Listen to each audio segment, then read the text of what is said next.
Hello and welcome to Cornwall. This is Andy's Cornish Creations. In this video we're going to be doing this little bird. It's a really simple little project. Here is I've stuck two pieces of wood, a piece of ash and a piece of ebony together.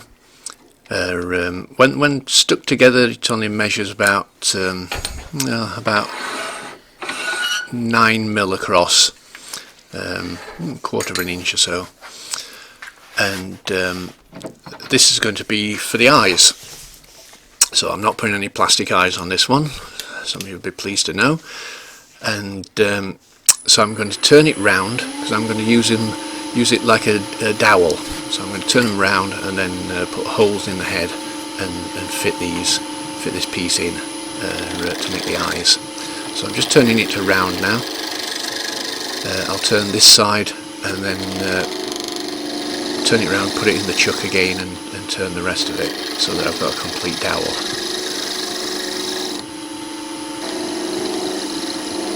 I'll be using the little spanner trick again because with the spanner I can guarantee that I've got a set measurement, and then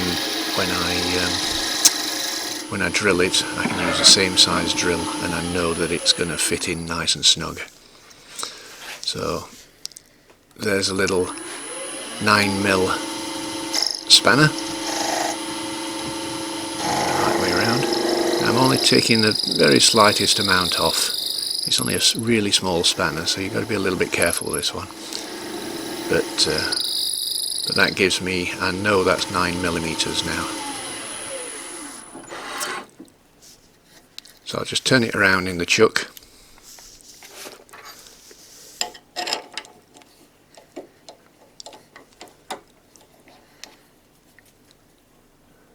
A handy little chuck, this one. It's a record power 2-inch chuck. And the jaws are dome jaws, so you can get really close to them without. And if you sort of catch them with your finger or anything, or even a tool, they're quite safe because they've got no jaggedy bits sticking out anywhere to catch you. So back on with the spanner, just to make sure that it's a uniform 9mm all the way down, and then I can use the entire dowel to make those little eyes. Probably enough there to make probably about 3 pairs.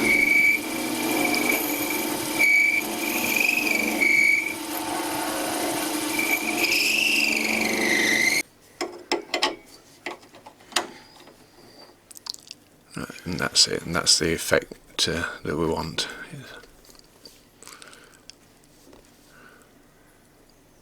Put that on one side. And this is going to be the body. I think it's a piece of Iroko.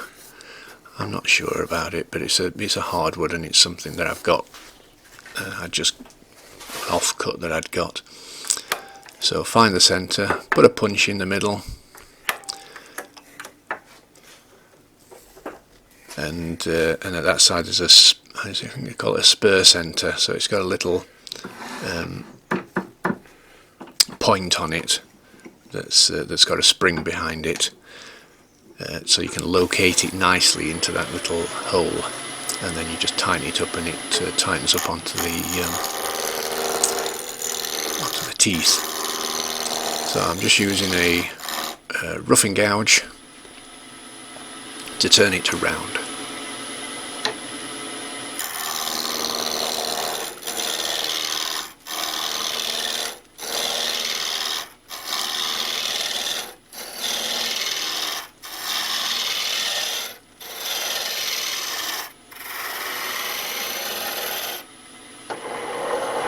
Put the gouge on the top, and that tells me that it's got no flat points.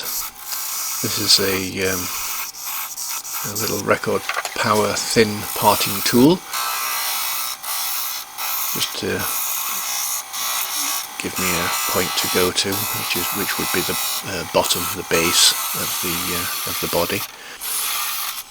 And here I'm using my 3/8 inch spindle gouge, just to turn the shape, and I'm using the skew here just to even out the surface. With the gouge I tend to get a few sort of peaks and troughs, and the skew just takes out those little differences, evens it out nicely, so that when I'm sanding I'm not trying to sand out all those imperfections. Here, onto the sanding. I think I started with a 120 and I'll go down to 400.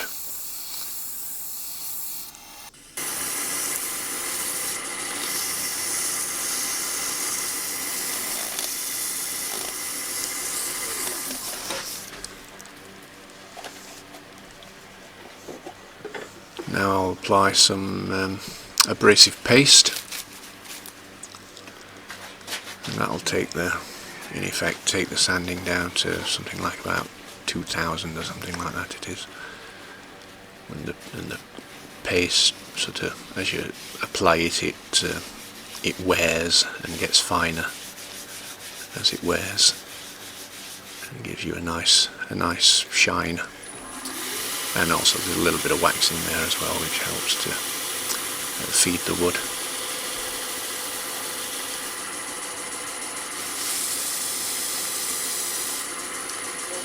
Just turn the speed up. The speed would have been at about 500. I'll probably turn it up there to about 1200.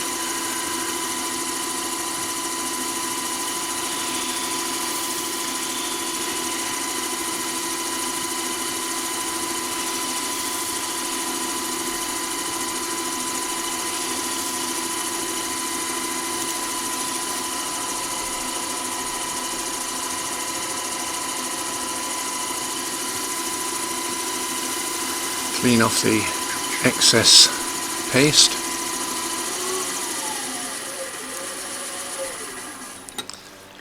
And that's got a nice smooth finish. I put that one side and left it in the chuck because I will be remounting it later, and I don't want to. If I took it off the chuck and remounted it, it wouldn't sit the same, so I left it on the chuck. And this is another offcut of the same wood, and this is going to be the head, and I just marked out the size.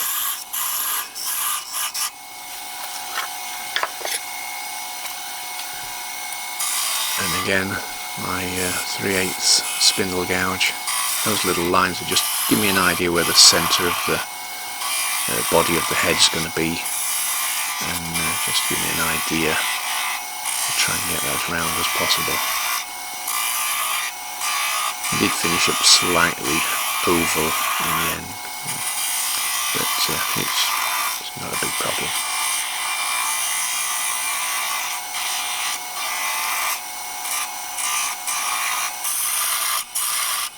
And that will be the beak. I'm just taking that down a little bit. I haven't gone fully down because I want to put the eyes in before I finish turning, so I can get a nicer finish on the holes. So I mark where I want one of the eyes, and then I use the compass so that I've got it even spacing at each side of the sort of centre line that I've just drawn. Here I'm going to go in with I think it's probably about a 3mm drill bit, and then this is a 6mm. I made a mistake here really. I thought the dowel was 6mm, I've forgotten. Now I'm having to go in with a 9mm drill bit, and I got a bit of tear out on the with the drill. I'd have been better off going from the 3mm straight to the 9mm, but we'll get around it. So I've just tapped the dowel in. It's a nice tight fit, having applied a bit of CA glue. Same on this one. Positioning the line of that sort of dark part of the eye so that it's even on both pieces. Here I've got a bit of CA. I'm just putting a bit of shavings and dust into those little tear outs just to try and get away with it. And now I can finish turning and turn down the eye at the same time.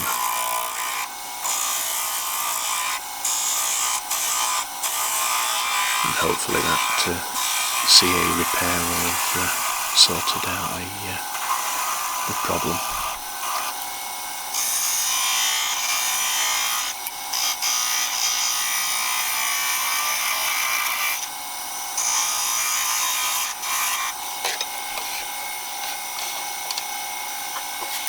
Again, just using the skew just to try and get a nice surface on the head. Onto the sanding. It's quite a good finish, so I went straight to 240, I think it was, this one. And there you can see the marks a little bit where I got the tear out, but it's not too bad.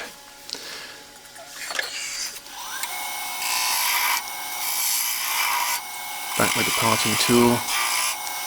Take a little bit more out. This is a thinner parting tool with a finer point. It's the same size, but I've ground a longer point on it.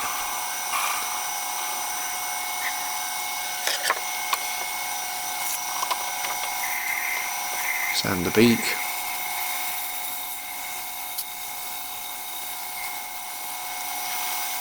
And I need to finish sanding it before I can part it off completely. Sand and finish it, and then I can just finish the back by hand.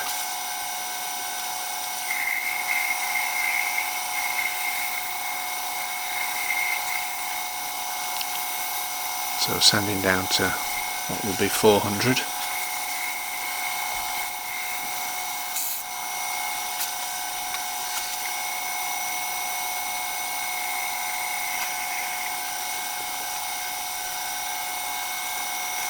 Abrasive paste.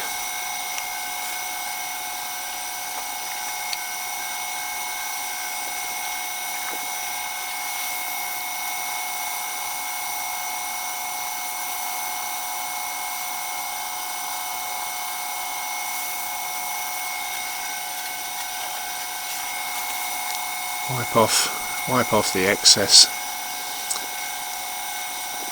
and then I'm using here a bit of wood wax 22 polish. Just turn the speed up to about 2000 to get a bit of friction, heat from the friction, and there I've got a nice finish. And part it off with a 1/2 inch skew chisel.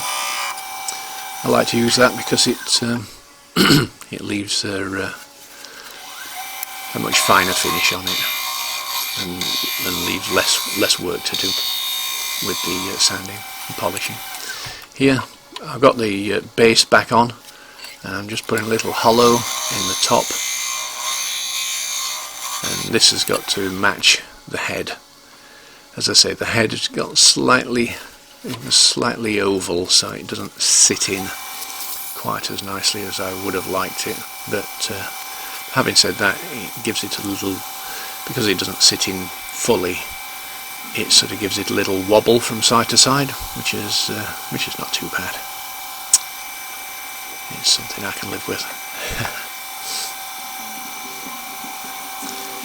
Here I've already done it with the abrasive paste, so I'm just applying a bit of wood wax 22. give it a polish up.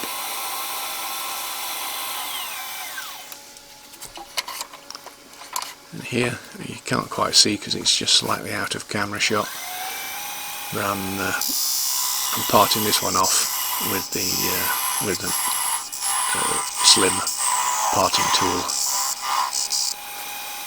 I get part of the way down and then finish it off, cupping the piece so it doesn't drop.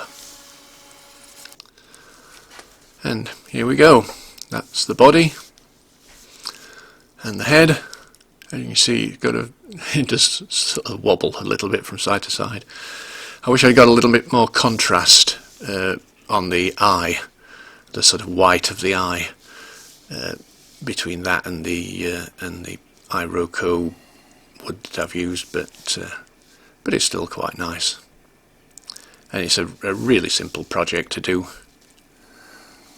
Anyway, as it says there, thanks for watching. I'm glad you stayed till the end, and please do all the good stuff with the likes and subscribes, and please leave a comment as well if you could. That'd be great.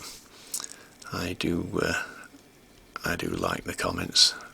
I've been a bit preoccupied of late, and it's taken me a while to answer some of them, but I do get round to them all eventually. So again, thanks for watching.